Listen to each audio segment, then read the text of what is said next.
नमस्कार दोस्तों, स्वागत है आपका हमारे YouTube चैनल में। आज से हम देखेंगे उत्तराखंड में चंद राजवंश। इससे पहले हमने 8 भागों में उत्तराखंड में परमार राजवंश को समाप्त कर दिया है और आज से हम देखेंगे उत्तराखंड में चंद राजवंश। जैसा कि आप सभी जानते हैं कि चंद वंश उत्तराखंड के कुमाऊं वाले भाग में स्थापित वंश था और इसी के साथ साथ गढ़वाल में उस समय चल रहा था परमार राजवंश। और हमने परमार राजवंश में देखा था कि अंत में कैसे गढ़वाल में गोरखाओं का शासन स्थापित हो जाता है। अब हम कुमाऊं में चंद वंश देखेंगे और चंद वंश में भी हम अंत में देखेंगे कि यहाँ पे गोरखाओं का जो शासन है वह स्थापित हो जाता है।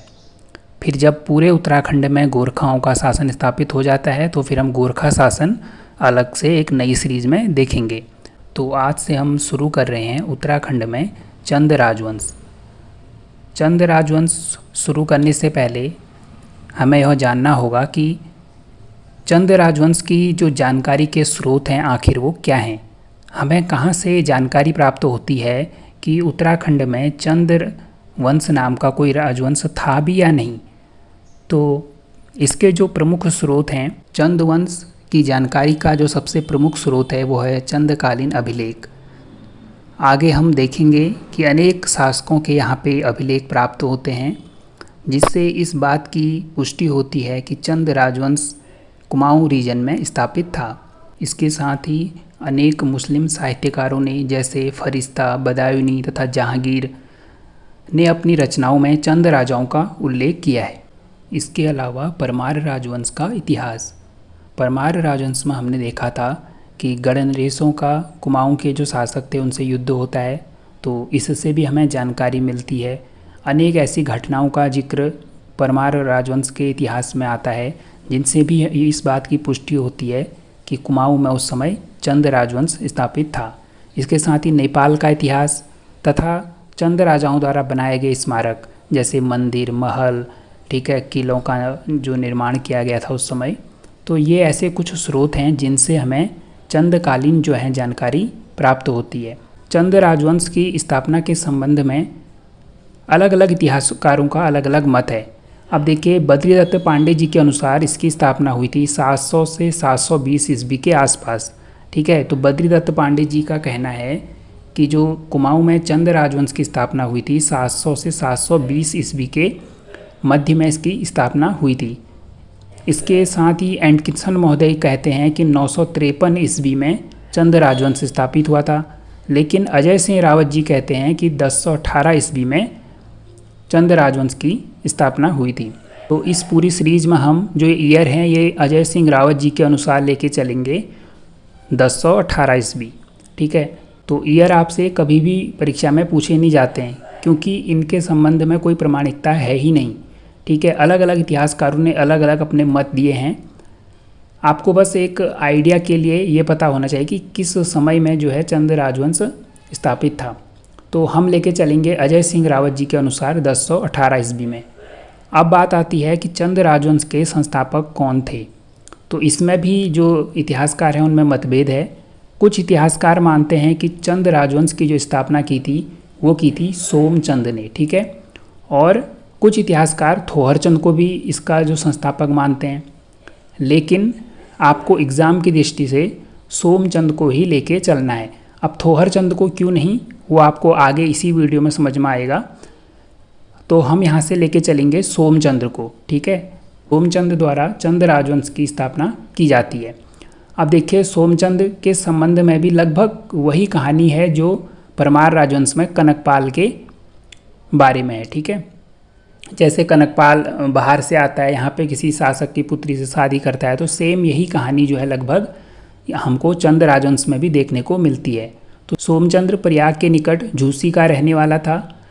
तो और सोमचंद्र ने कत्यूरी शासक ब्रह्मदेव, ठीक है, जब सोमचंद्र यहाँ पे आया तो उस समय यहाँ पे जो कत्यूरी शासक था ब्रह्मदेव, उसका शासन था। और ब्रह्मदेव की पुत्री से विवाह करता है कौन, सोमचंद। और ब्रह्मदेव द्वारा सोमचंद को चंपावत में कुछ ज़मीन भी दी जाती है और इसी ज़मीन में सोमचंद ने एक किला बनवाया जिसे कहा गया राजबुंगा का किला।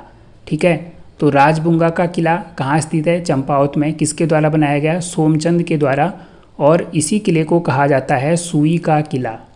ठीक है। अब देखिए दूनाकोट का जो दूनाकोट के रावत राजा ने सोमचंद से युद्ध किया था तथा इस युद्ध में वह पराजित हुआ था। सोमचंद्र एक मांडलिक राजा था। ठीक है, मांडलिक अर्थात वह एक स्वतंत्र राजा नहीं था।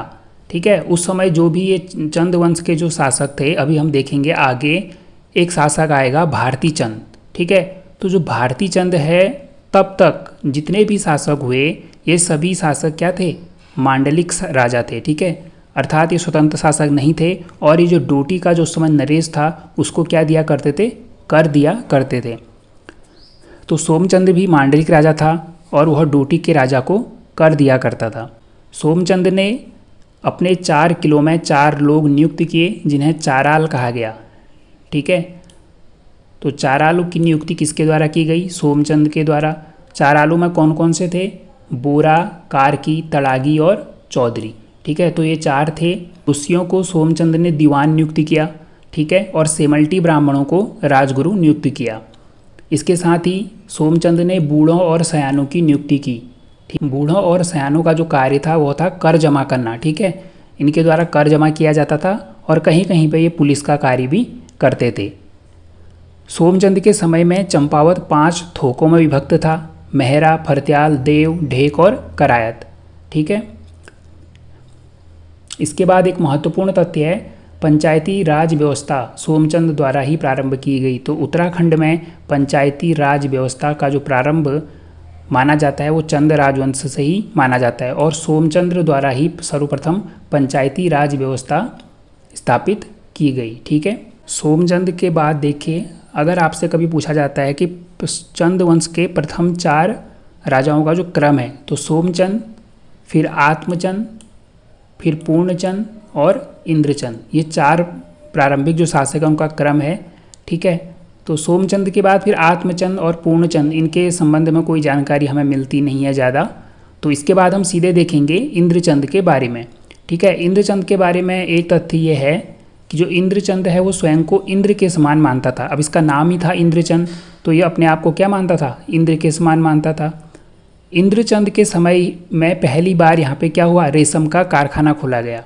ठीक है, तो यहाँ पे सबसे पहले रेशम का कारखाना खोला गया इंद्रचंद के समय में।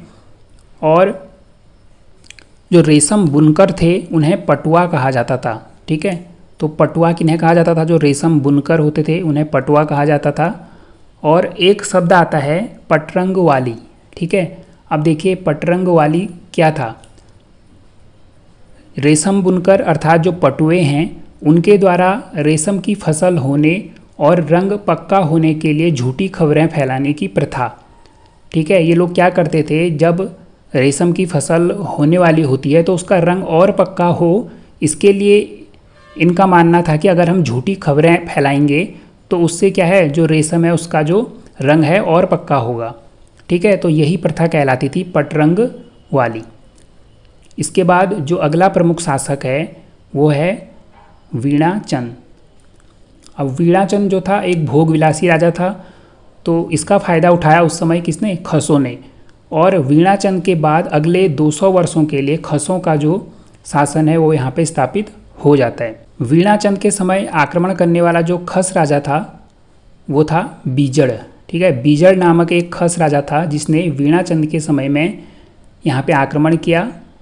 और ऐसा कहा जाता है कि इस बीच में 15 खस राजा हुए। ठीक है, जो 200 वर्षों का शासन रहा यहाँ पे, तो 15 खस राजा हुए। इन्होंने जनता को काफ़ी परेशान किया। और जो अंतिम खस राजा था सोपाल, ठीक है, जिसे वीरचंद ने पराजित करके पुनः चंद वंश की स्थापना की। अब जो ये वीणाचंद है, इसके बाद जो अगला शासक आएगा वो होगा वीरचंद। ठीक है, वीरचंद द्वारा पुनः यहाँ पे चंद वंश की स्थापना की जाती है। चंपावत के बालेश्वर मंदिर से क्रांचल देव का 1223 ईस्वी का एक लेख प्राप्त हुआ जिसमें 10 मांडलिक राजाओं के नाम उत्कीर्ण हैं। ठीक है, तो आपको ये पता होना चाहिए कि चंपावत के बालेश्वर मंदिर से क्रांचल देव का एक अभिलेख प्राप्त हुआ, कब का? 1223 ईस्वी का। ठीक है, अब देखिए जैसे मैंने भी बताया वीरचंद को खसिया राज समाप्त करने का श्रेय दिया जाता है। ठीक है। वीणाचंद के समय में जो यहाँ पे खसों का अधिकार हो गया था, तो अंतिम जो खस राजा था सोपाल, उसे हराया था किसने?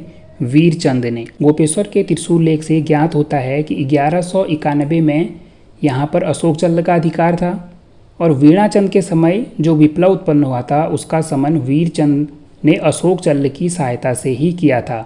ठीक है, तो इसी अशोक चल्ल की सहायता से वीरचंद ने खसों को यहाँ से पराजित किया था। अब देखिए इसके पास जो शासक हुए उनका यहाँ पे नाम मैंने लिखा है, लेकिन ये कोई भी महत्वपूर्ण नहीं है, ये बस एक क्रम के लिए इनका नाम लिखा गया है यहाँ पे। अब हमको जो देखना है वो देखना है 23वें शासक थोहरचंद। ठीक है, अब देखिए 23वें क्रम का ये शासक था, जबकि अभी शुरुआत में मैंने आपको बताया था कि कुछ इतिहासकार थोहरचंद को चंद राजवंश का संस्थापक मानते हैं, जो कि यहाँ पे क्या हो जाता है, पूर्ण तो हमें असत्य प्रतीत होता है। अब देखिए अगर 23वें क्रम का थोहरचंद शासक है और हम इसे चंद वंश का संस्थापक माने, तो इससे पहले के जो शासक हैं उनका क्या है ना, उनके संबंध में हमें अगर जानकारी मिलती है तो इसका मतलब है कि सोमचंद ही चंद राजवंश का संस्थापक था। अब देखिए जैसे हर्षदेव जोशी, फ्रांसिस हैमिल्टन और फ्रेजर, ठीक है, इनके अनुसार जो है थोहरचंद चंद राजवंश का संस्थापक था। अब यहाँ पे हो सकता है कभी आपसे इनका नाम लेके जैसे आपसे पूछा जा सकता है कि हर्षदेव जोशी, फ्रांसिस हैमिल्टन और फ्रेजर के अनुसार चंद राजवंश का संस्थापक कौन था, तब आपका आंसर हो जाएगा थोहरचंद।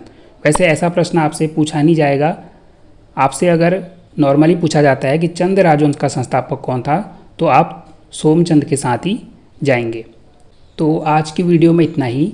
आज हमने चंद राजवंश की स्थापना से 23वें शासक थोहरचंद तक देख लिया है। अगली वीडियो में हम इससे आगे के शासकों को देखेंगे। जो भी शासक महत्वपूर्ण हैं हम केवल उन्हीं के संबंध में पढ़ेंगे, उनके समय में क्या क्या कार्य हुए, जैसे हमने पवार राजवंश में देखा था। ठीक है, तो मिलते हैं आपको जल्द ही अगली वीडियो में। धन्यवाद।